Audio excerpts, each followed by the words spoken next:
Good morning, good afternoon, good evening. I'm so delighted to invite Avivah Wittenberg Cox to to our new episode of Phenomenal Founders Conversation. My name is Shivangi Valke.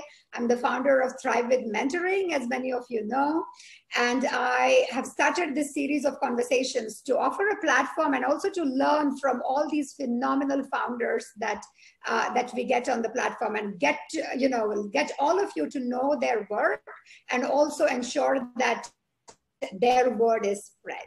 So Avivah is a global expert on all things gender balance. She's the CEO of 21st, a global consulting firm working with companies interested in capturing the competitive advantage of gender. And what I love about Avivah's work is that she's not just talking to companies, she's also speaking to countries. And I saw in her latest TEDx talk that she's also speaking to couples. And as a mother of two boys, quite young, 8 and 12, I'm very, very curious to also explore, how do I create what Avivah calls gender balance, or let's say not gender blind, but gender bilingual leaders and maybe also children. I'm amazed with the amount of, books and articles that Avivah has written for the likes of Harvard and Forbes. And I would highly recommend for you to watch her TED Talks. I've been doing that in preparation for this talk, and it's really prolific, Avivah. You have been, Avivah, also granted the Lifetime Achievement Award for Gender Balanced Leadership. And your book, Why Women Be in Business, interestingly, was on my shelf. and I had not even realized that it was your book. So I guess you have been in this whole area for a very long time. And I'm very, very curious to know from you, and you said that 21st has been around for more than a decade, what made you start this initiative? What was the driver? Like, what were you doing before that? And now, how did you start this initiative, and how has your journey been? With pleasure. Lovely to be here with you today. How did I start this initiative? Very simply, like many people, I was kind of sideways, right? It was not an ambition of mine all my life to be doing gender consulting. I thought, like many of the ladies on this call, perhaps, that this whole issue was obsolete when I graduated from university or from my MBA. I'm sure you thought this might have been something our mothers had to deal with, right? So I thought it was I was free of this, but I started when I was pregnant, actually, with my second child. I started an informal lunch club for what I called women like us, that were kind of working women who were mothers, who liked men, and who wanted to figure out how to make all of these different things work together. And I ran that for about a decade and became one of the biggest professional women's networks in Europe that still continues as Global PWN today, which I'm very proud of now, more than 20 years later. And so I spent a decade listening to women from all these different countries, cultures, companies about career issues. And this issue that I thought was obsolete turned out to be not obsolete at all. And so it was after spending a decade with women that I decided, well, the issue sounded like it was mostly on the corporate side. And I thought that there needed to be some attention on how do you then help organizations become more gender balanced, understand this new huge wave of female talent moving in to the world, and how could they leverage it and make it work for them rather than sort of get confused by it, as many of them who were in touch with us at the time were saying. Thank you for that. I mean, I've heard that, the whole, let's say, diversity related and gender balance sort of training industry is worth a few billion. And it seems that we've been working at balance for a long time. Why do you think, Avivah, is the change so slow? Because I don't think we've actually started doing the work in most companies that we need to do. So I think part of the problem is the way this issue has been addressed. One of the things that we tried to flip as we moved from doing nonprofit women's empowerment work And moving into the company was to flip the switch inside organizations from what I have called sort of fix the women's strategies, trying to empower women, build their confidence, tell them they can do it, put them together in networks. I don't think we need those things so much anymore. I think now what we need is fix the organization, adapt leadership mindsets, talent management systems, and customer connections and marketing to reflect the reality of a much more gender balanced talent pool and a more gender balanced customer base. And I don't think very many companies yet have really addressed this as a strategic opportunity, which I believe it to be. And they've drowned it in, I think, not very helpful labels and approaches. That's so true. I mean, the narrative has been around for a long time, you know, diverse teams and gender balanced teams are better for business. What is it that is making, you know, this narrative move from, you know, just understanding something cognitively to changing behavior, right? Why is it that we are getting, even though people like you and you're not the only one, you know, propounding the fact that this is a strategic initiative, this will bring business benefits, why is it that we still get such little commitment, you know, in this space, especially in the corporate world, do you think? Well, I think there are a number of answers to what you've just said. I don't think it's a blank. I think it's not quite fair to blanket the corporate world under a single label, right? There are companies that have gender balanced under very smart leadership. I've had the pleasure of working with a number of them. And it's very much about how they frame the issue, whether it's a diversity problem that's handed on to a head of diversity, who usually does not have the power to change anything, is usually a woman, often not of the dominant group, of color, religion, or nationality. So she's an outside group representative who's brought in to help shift the culture of the organization, but doesn't have the power or access or role to do it. How you have to reframe it is to make it a leadership issue, bring it and put it on the agenda of the top team and run it as you would any other business change initiative. There is a small group of what I would call first mover companies that have done that and done it successfully. Why others don't do it is they don't actually buy all the things that you think are obvious, right? That it's better for business, that this is good for their futures, that it's good for leadership. They don't get it. They don't buy it. They're not familiar with those studies. A lot of women are familiar with those studies. A lot of top teams are not, having spent the last 15 years inside rooms with senior executive team members and listening to what they know and don't know about this topic. My takeaway is basically, for most of them, they have never had an honest conversation about this issue amongst themselves as a strategic priority agenda item ever in their lives. So they have not necessarily built the skills, the awareness, and the information they actually would need to lead through a very complex change, right? Gender balancing large organizations is not simple stuff, nor is gender balancing countries. It's emotional, it's complicated. And I'd say the other problem that we've had is up till now, most companies, when they think about fixing the gender balance, they focus all of their efforts on what I would suggest is the wrong half of the population. They focus on women. My suggestion is they focus on their dominant group, which in many organizations is still men.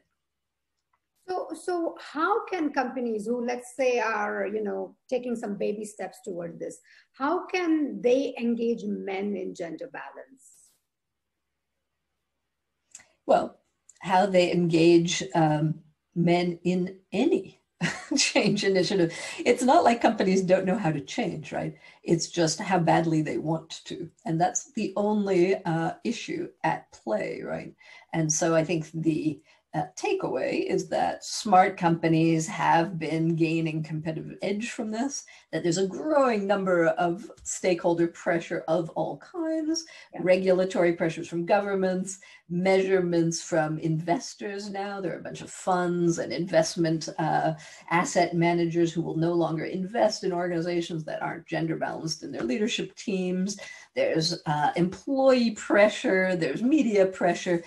So the pressure keeps growing, which is impacting how much companies gender balance. Now that pressure is different from country to country and from sector to sector.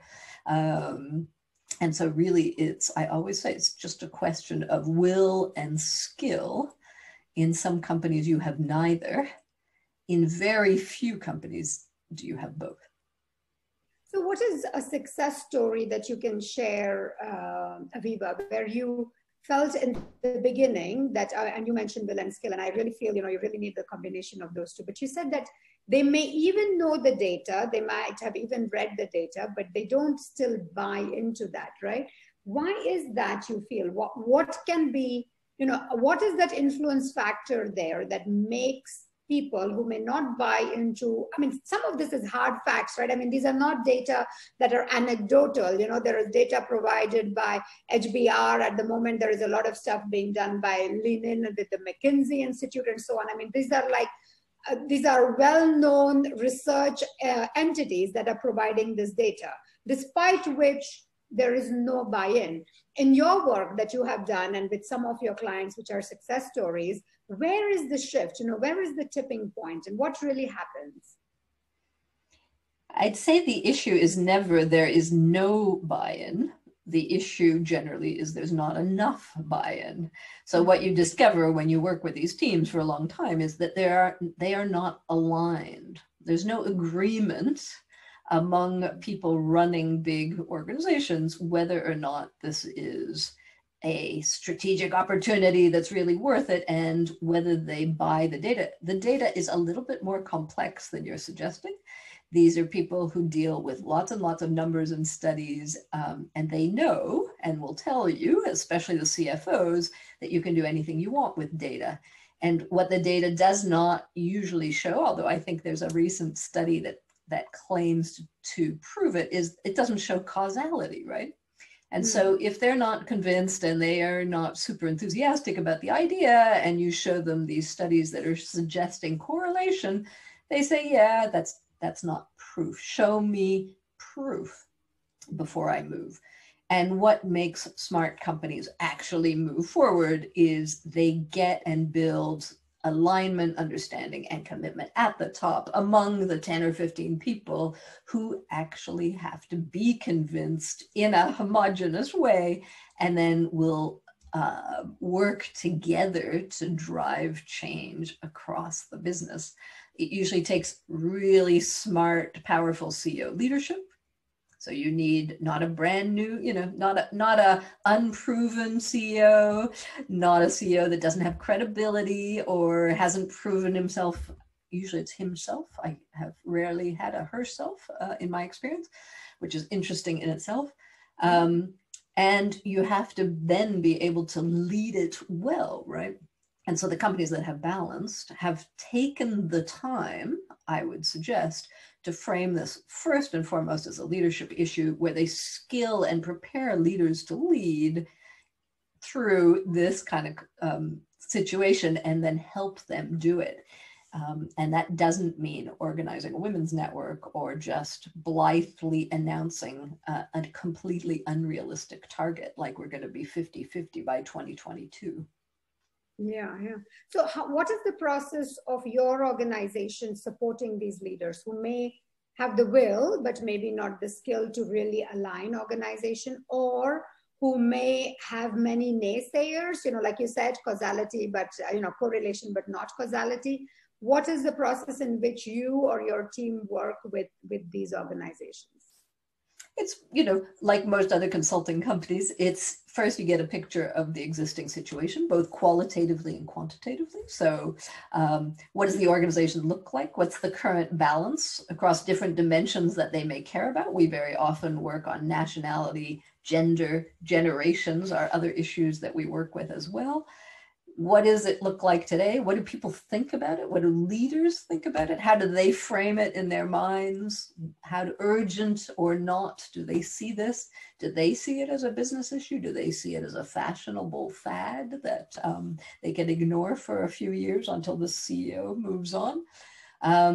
So a really kind of substantive understanding of what their talent looks like, what their customers look like, what the leadership team looks like. And once you have all that, it's usually about having a no holds barred, very correct debate with that leadership team behind closed doors without a whole bunch of HR or women or other people listening to help them debate amongst themselves. Do they want to prioritize this? Do they think it's absolutely crucial for their business, yes or no?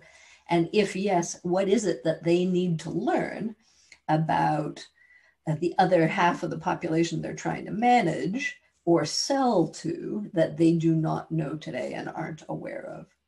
It's not very different when we're working on gender balance and nationality balance, right? There are a lot of top teams that are dominated by one nationality. If it's an American company, it's Americans. Yeah. If it's a German company, it's Germans. If it's an Indian company, it'll be Indians. When they want to try and build, sales and talent in a region in Asia or in China, they're going to go and learn the language and the culture of the Chinese. Well, women is exactly the same. You want to recruit, promote, and sell to an increasingly feminized talent and market base. You got to learn the language and the culture of women. You said that leaders need to move from being gender blind to gender bilingual. Can you say more about what that difference is? Yeah, that's exactly what I was saying. So you need to learn about what are the differences between men, women, and the 52 other genders now on tap on Facebook. You need to understand the complexity of the topic, what the differences are, what their expectations are that might be different. Why are women's career cycles different than men's career cycles? Are we going to adapt our entire talent management system to the needs of this population or not? Is it worth it? Do we believe it? Do female customers have different expectations of your brand, your services, your delivery systems than male customers? If yes, what are they?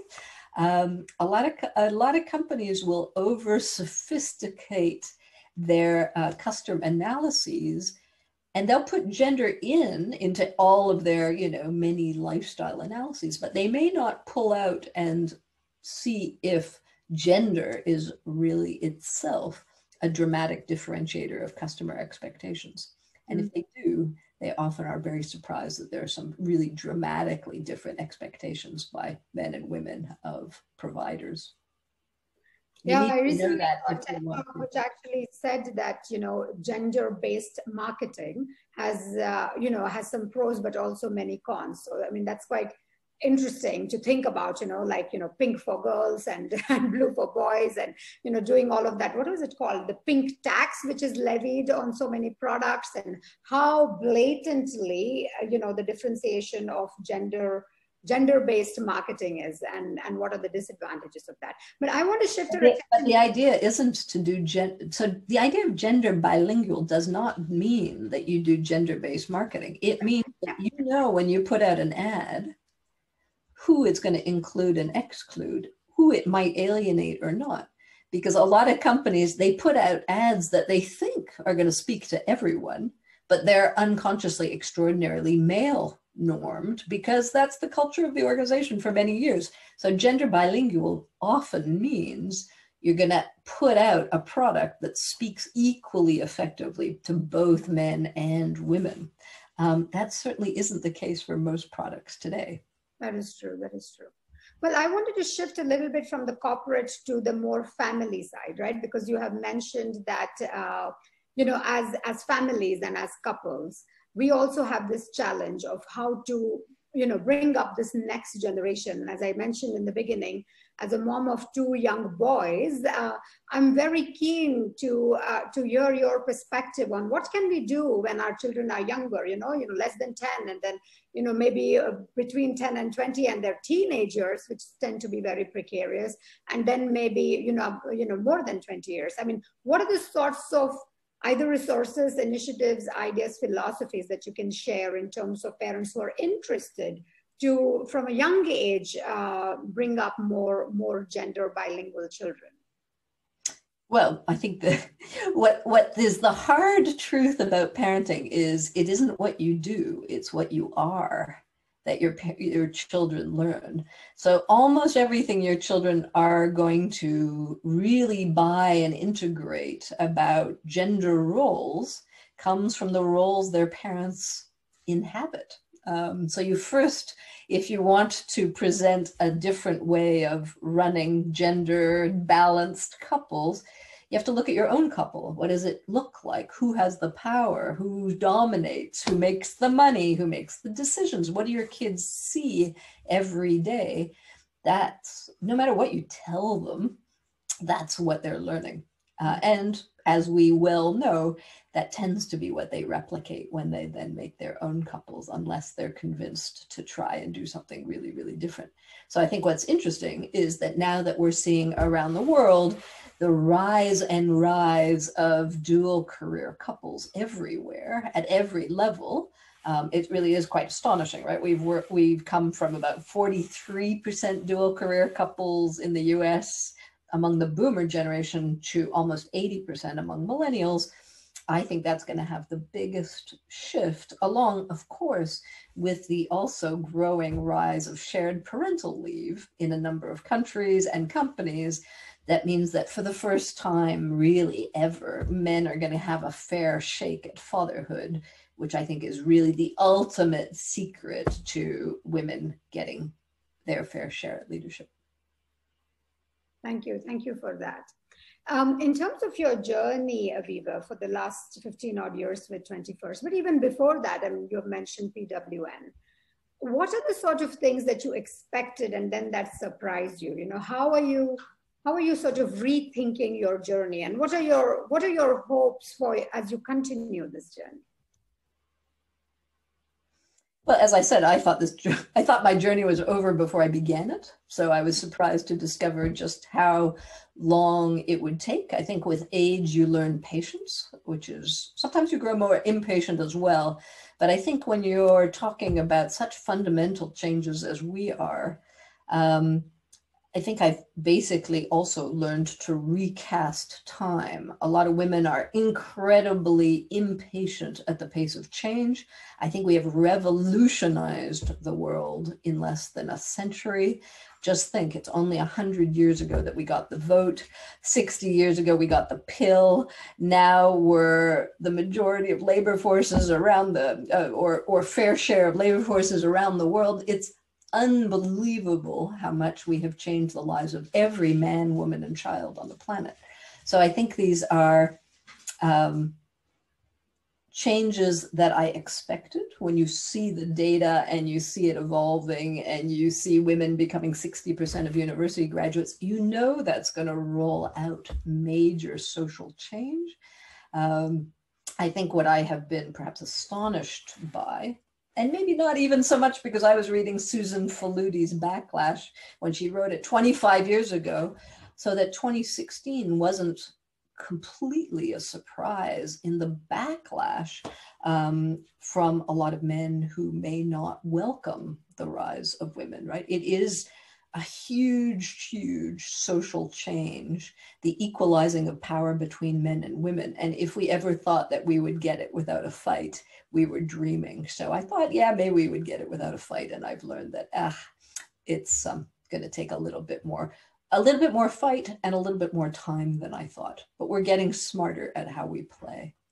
Do you feel that COVID has actually, sort of rewinded some of the work that was being done and some of the advancements that have been made. I mean, there's a lot of narrative around the fact that even if it is a dual career couple, that the woman is taking more the brunt of childcare or elder care or whatever. And because, I mean, everybody was sort of pushed into this globally very, and with very little autonomy, it seems that the gendered roles are coming back. And I don't know, I mean, if you are a part of that couple, what advice would you give, because you're probably facing the brunt of the pandemic right now as we speak? I think there's been a huge amount of media about all of this. I would remind us all that men are dying more of COVID than women are. So that's rarely mentioned when we're saying that women are suffering more, men are dying more, which I think is a kind of gender balanced inclusion, and men at least mention that in these conversations. And I'm not so entirely convinced. Yes, I think there will be both good and bad, like every crisis has its bad and good repercussions. So yes, many men and women are going to lose their jobs. The last recession in 2008, it was mostly men who lost this job. This, because of the sectors that are being hit, there happen to be female-dominated sectors. I don't think that's necessarily a gender effect. It's a sectoral effect more than it's a gender effect. So okay. I'm a little bit hopeful when I'm listening to what's happening around COVID that what it has done is it's given us all a collective boot in the butt on technology, that we are now all flexible workers. We're now all working from home. This is no longer a female request. And that men all over the planet have learned more than we're saying or acknowledging how to balance working from home and children and cooking and preparing. And if you're not getting that at home, then you've got some work on your couple to do. And yes, absolutely, the struggle for gender balance at home is just as difficult, just as fraught as it is at work. And what do I say to women? Don't give up. Get lots of support. Get a third party in if you need it. Don't settle at home any more than you would settle at work. Ask for equality. You'll have to fight for it. And I think the fight at home right now may be harder than the fight at work. And I think a lot of women are getting empowered at work because they're being recognized and developed and promoted. And that is power that they are bringing home to negotiate with their wallets and their power and their exit strategies. Because you know what? 2/3 of divorce are requested by women who, for the first time in human history, are starting to have the financial means to choose whether they stay or go. And I think a lot of men understand that. So do I think things are changing? Oh, they are changing so fast that it's very hard for all of us to keep up, men included. And I think we need to help our couples learn what the consequences of gender balance are at home. It's non-obvious, right? We have not been raised, all of us, with the couples that we have ended up inhabiting. So it takes a little bit of open-mindedness and adjustment on both sides, right? And I think women, how to fight gracefully at home, how to learn inclusion and leadership skills is often women's task at home. And men's task at work. Fascinating. Thank you so much, Avivah. This has been very enlightening. I really hope that more and more people, and at least we are sharing with our community, get to read sort of your thoughts around it that have been evolving. I mean, I really enjoyed your analysis on your article that went viral around women-led countries and how they have, managed the pandemic with some real numbers as compared to the male-led countries. And I think those sort of very obvious differences, I'm sure that they start making a difference at all levels, right? At countries, companies, and couples. So thank you. Thank you so much for your time. And let's keep the conversation going. With great pleasure. Thanks for having me, Shivangi. Thank you. Bye for now.